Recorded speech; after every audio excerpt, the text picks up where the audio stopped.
So, magandang araw po sa ating lahat at meron din po akong i-share muli na isa pong stone map. Okay? So, meron po tayo ditong stone map. Okay, so ito po. Ito yung stone map. Ito po yung square, box type na butas. Yan, box type. Yan po. Okay. So box type at ang deposito ay nasa ilalim, napailalim po siya. So ito yung deposito banda, ito yung deposito. So ito naman yung hanapan natin. So ito akala ko dati parehas lang po yung ito yung stone map din nung nandito na cave at tinuro lang yung deposito, pero nagkamali pala ako. So nung binirify ko na siya sa compass code ay sa compass ay mali na po siya. So maganda to talaga pagka ginamitan ng compass minsan para may verify mo talaga kung asaan. So ngayon i-identify po natin kung asaan po tong deposito na to. So makikita natin dito, makikita po tayo ditong landmark. Itong isang landmark ito. At itong landmark na to, kung mapapansin mo, yan po yun, yung bato na yan. Kaparehas lang po yung mukha, diba? Yung shape ng bato ay ganun din po yung sinasabi niya dito. Ayan, ganyan din po. So, kitang-kita po naman po, di ba? So, ito po yung landmark. So, nakita po na natin yung landmark na isa. Ayun. At yung pangalawang landmark ay ito. Okay? So, bato rin po yan, landmark. Ayan, doon siya, yung sa taas. Yan po yan, yung landmark na yan. At nagkorte din po siyang letter C dito sa part to. Ganun siya. Tamang-tama lang din po dito sa may dito. Ito siya, yung glitter C din po ito. So nakita natin yung landmark na ito, dalawa. So ngayon maghanap pa tayo ng landmark na iba. So ito yung hanapin natin landmark. Ito at ito. So makikita natin mayroong maliit na dot dito na konti.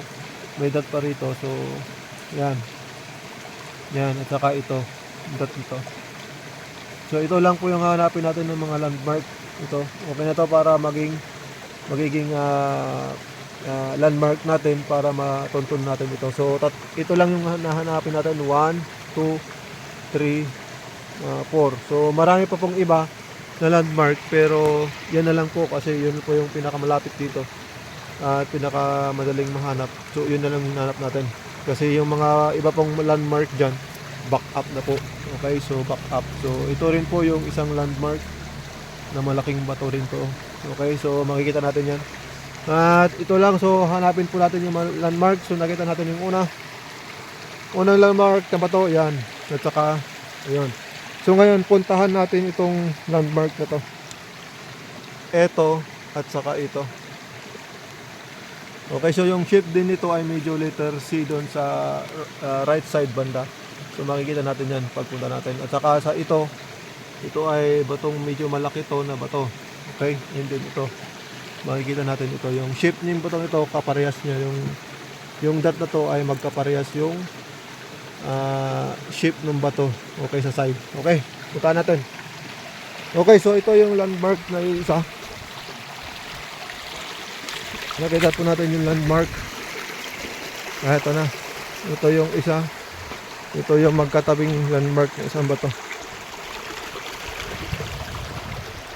So ito po yung landmark na yung letter C niya ay sa right side banda.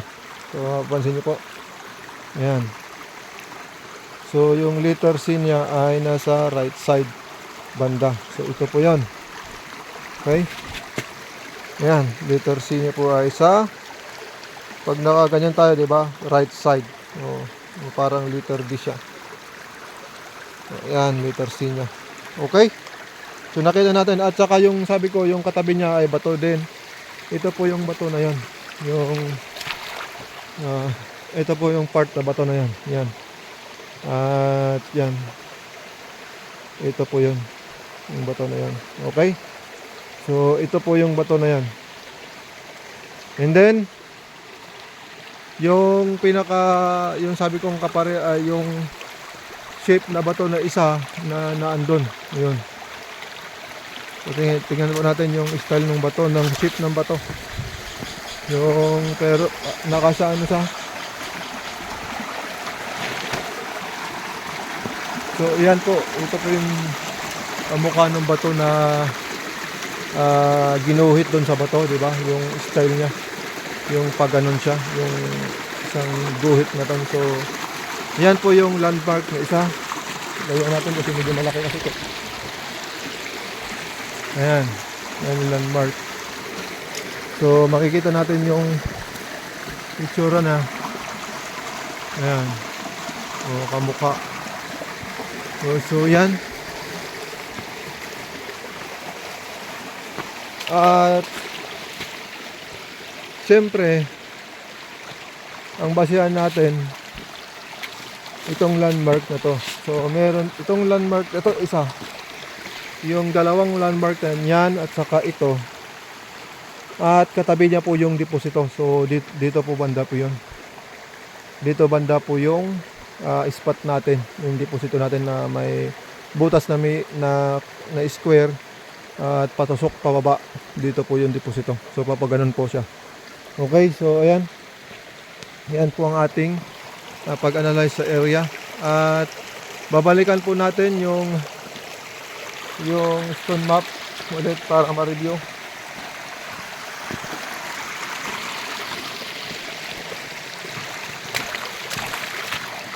Para isa-isahin natin. Okay, so eto, nakita na natin yan. Yung ito, ayun. Yun, yung bato na yun. Yung ito at saka ito, itong magkatabi na to,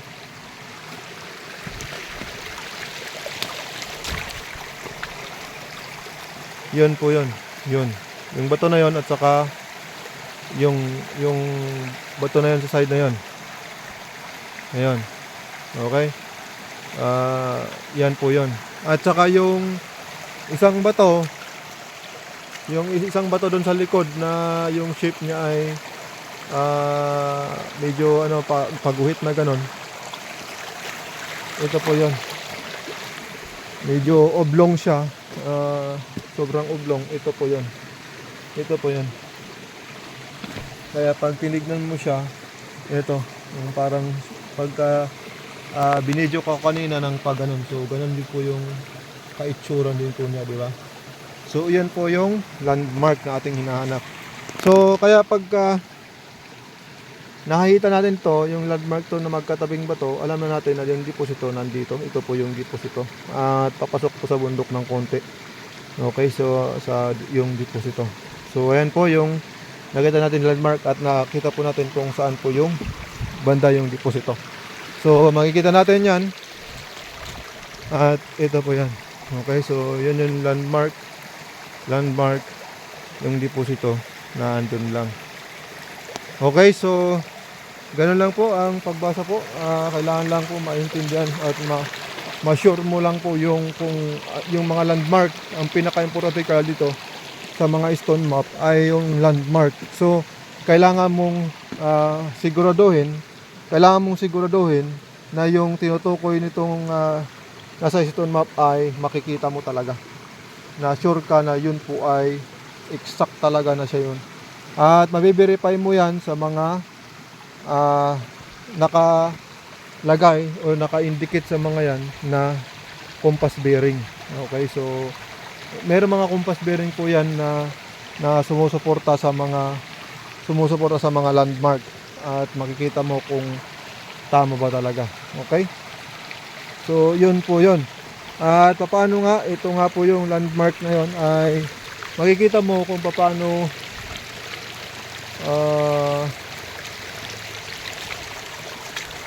paano mo malalaman na ito ay ito nga yung landmark na yun, yung naandon.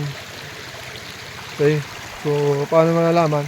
Simple lang po. So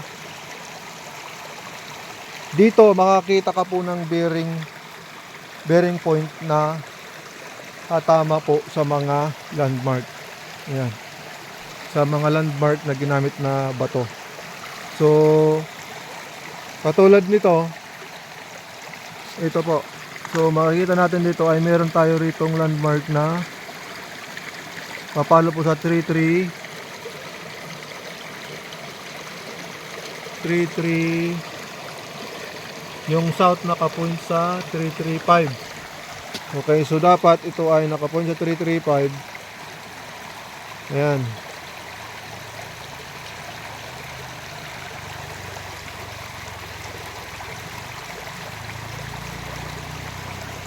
So, yung bearing po natin ay naka 335.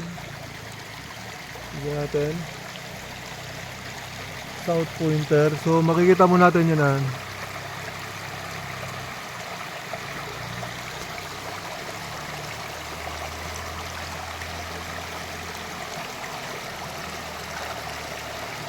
Ang hirap naman ito. Yan. 335 at isa-sight mo po yan eksakto po doon sa may kuan. Ayan.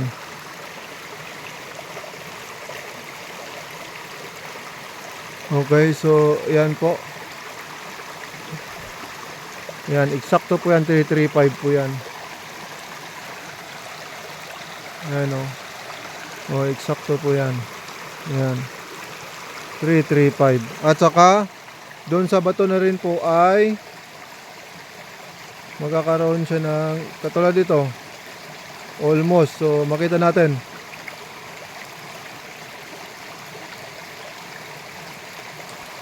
Okay, so makita natin na ay anong bearing niya nasa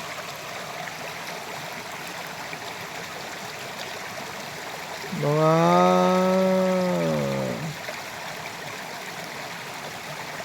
315 degrees. Check ko lang.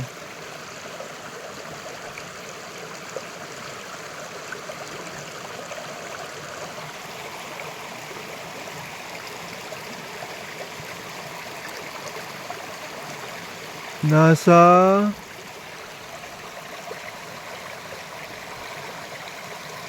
315 o 318. Okay, so maghanap tayo ng bearing point dito na 318. Dapat merong 318 dito. Ayan po. So makikita natin yun. O 318, 316. O yan, malapit na po yan. So tama po. So yan po yan. Ito yung magka-counter check kung tama po yung nakuha mong mga landmark na mga ginamit na mga bato. So makikita po natin tumama doon, saka tumama doon. Okay, so yan po. At makakita ka rin po ng bearing po ng bato na yon at saka doon, sasakdo rin po siya. So yun po yan. So hanggang dito na lang muna kasi nga mahaba na. So maraming salamat po sa pagsubaybay. God bless po sa ating lahat at mag-ingat po tayo mga ka-TH.